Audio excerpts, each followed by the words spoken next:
right, so to start things off, I always like to ask this as a first question. What is kind of your relation with the horror genre? Is it a genre that you're a particularly big fan of? Is it something that, you grew up watching? What's your relationship with it? I suppose my first hit was when I was at art college and I saw Jaws. That was the big turnaround for me.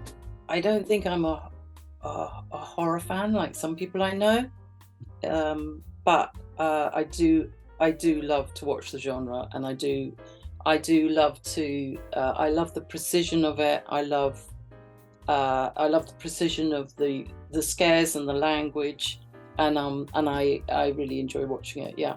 What kind of got you into filmmaking then? Like, what kind of led you to, I want to make movies?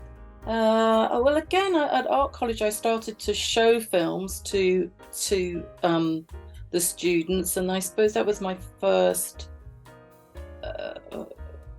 journey into it. And then my best friend and I found a Bolex in the cupboard. It wasn't a college for filmmaking; it was an art college, and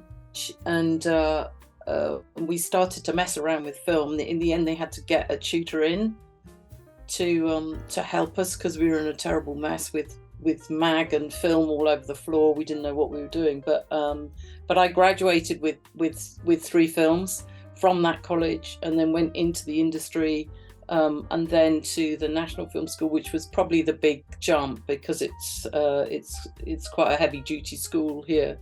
How did you get involved with Ghostwatch? Especially if you weren't the biggest fan of horror films, how did this sort of more horror film get in your eye line? I made a film previously for Ruth Baumgarten, the producer, and we were in the dub. I'd made a film called My Sister Wife.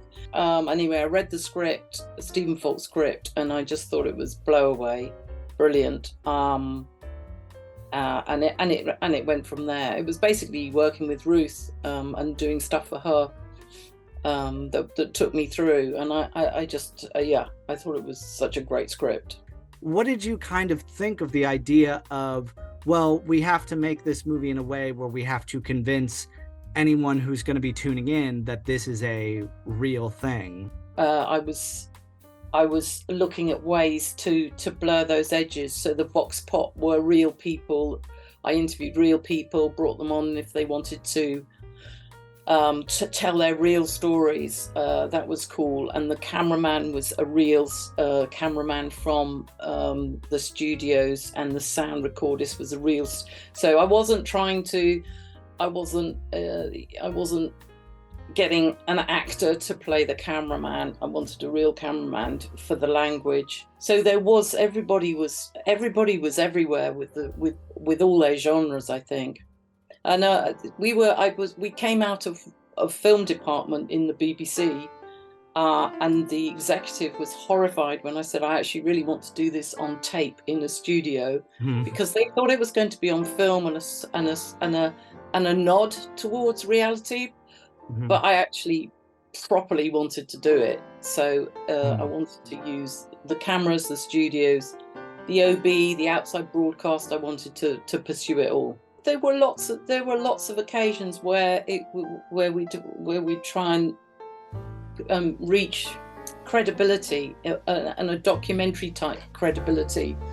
And actually, in those days, way back in '92, drama was quite arch. I mean, you could always tell the acting was quite. It wasn't nowadays. It has a more authentic, realistic feel, but then it was quite arch, and so it was quite a journey to bring it back, even with the trained actors. But the pinch point was really interesting, was, as you say, was with the guys, Sarah Green and Michael Parkinson, who it was their job to be an announcer, but it wasn't their job to be an actor of dramatic situations. But with Michael, he came into rehearsal, and I'm sure you've observed this yourself, that when a presenter is reading autocue, Mhm. It has a very different style from when they're riffing and interviewing someone next to them. That one's really natural, riffing with the celebrity or whoever's in there. But autocue has a rhythm and a sort of poetry and a slight sing-song nature to it, and it was really not credible for him to do that. And he started to do that with the script, and so we had to break that. So Gillian Bevan, who was the parapsychologist in the studio with him, she was word perfect, seasoned actress, and knew the script word for word. But with him, we pulled the script away and we said, look, you have to make this point, and then finish on this point. And then he was perfect. Then he was back into his comfort zone. And he was fantastic. He knew exactly what to do. His timing was brilliant because we were acting to gaps, because the wall was pre-recorded. It was all recorded over what we call what was a film schedule, which was at least 4 or 5 weeks. So the house was pre-recorded. So there were these gaps that they had to fill. He was brilliant at that. So Gillian had to learn how to riff with him, because she wasn't getting cue lines as an actor would expect. As you were making it, there's one part of Ghostwatch. It's, I think, my favorite detail in the whole movie. There's a lot of really great details and stuff. But the one that I think is my favorite is throughout the movie, and especially towards like the end, you start seeing more and more appearances of the ghosts of the movie, Pipes. And there's a lot of times where it's blink and you'll miss it. He's hidden in the background of shots. He's hidden kind of obscured. Like, I think my favorite one has to be, there's a scene where Sarah and them, they're in the kitchen. They look at the sliding door, and just for a brief moment, you see the reflection of him. And I'm going to ask, is that something that was in the script? Like, in the script, were there notions that Pipes is there on the screen, just no one sees him? Or was that sort of something that you had come up with while you were filming? You were like, if we like adding that as like a little extra like detail? Well, I think I'd have to scour the script again to work that out. But really, if he was on set, and I would use him as much as possible. So there are definitely a few that are unscripted. It's interesting. The BBC didn't know what it was, and they didn't understand the language. So they just thought it was a really weird program that didn't make any sense. I sort of feel they didn't get past the first 10 minutes, actually, because I don't think they got to the scary bits. I'm not sure. I really don't know. Nobody asked us to take any scary bits out at all. In fact, it was quite the opposite. Ruth wanted to keep it because it was a drama that was being made over months. We didn't talk about it. We didn't want to show anybody. We didn't, because we wanted to go out on the night and everyone to go, to ask questions. We hoped our dream, Stephen and I's dream, is that for 10 minutes people would say, oh my God, what's this live program? And then after that go, oh, okay, it's a drama, and then just settle down. So how early on, while it was airing, did you start hearing reactions to the film? Like, how quickly did anyone from the BBC contact you? Were you there in the BBC studio as it was airing, and you were kind of hearing those reactions? Because I know a large number of people called in about the movie as it was airing.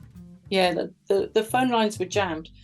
We put up a flag with a number for people to phone in, which was common practice in those sorts of programs.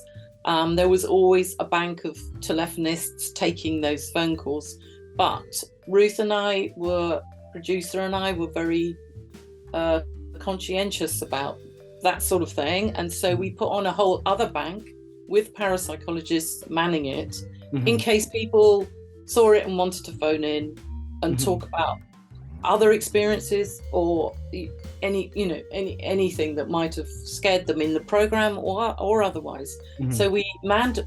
There were 2 stations completely manned and completely jammed. It felt like a bit of a car crash, and there was an awful lot of tabloid interest immediately after.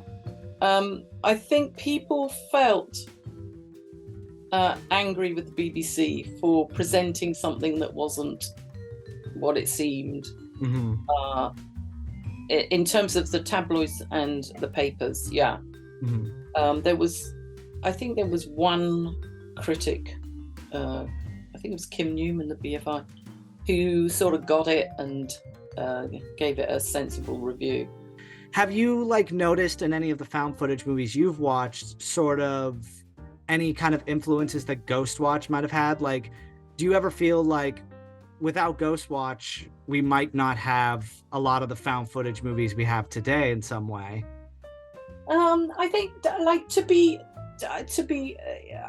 fair, I think it was in the zeitgeist and it was going to happen with or without Ghostwatch. I do watch something and I go, oof, that just feels so much like that little bit we did in Ghostwatch.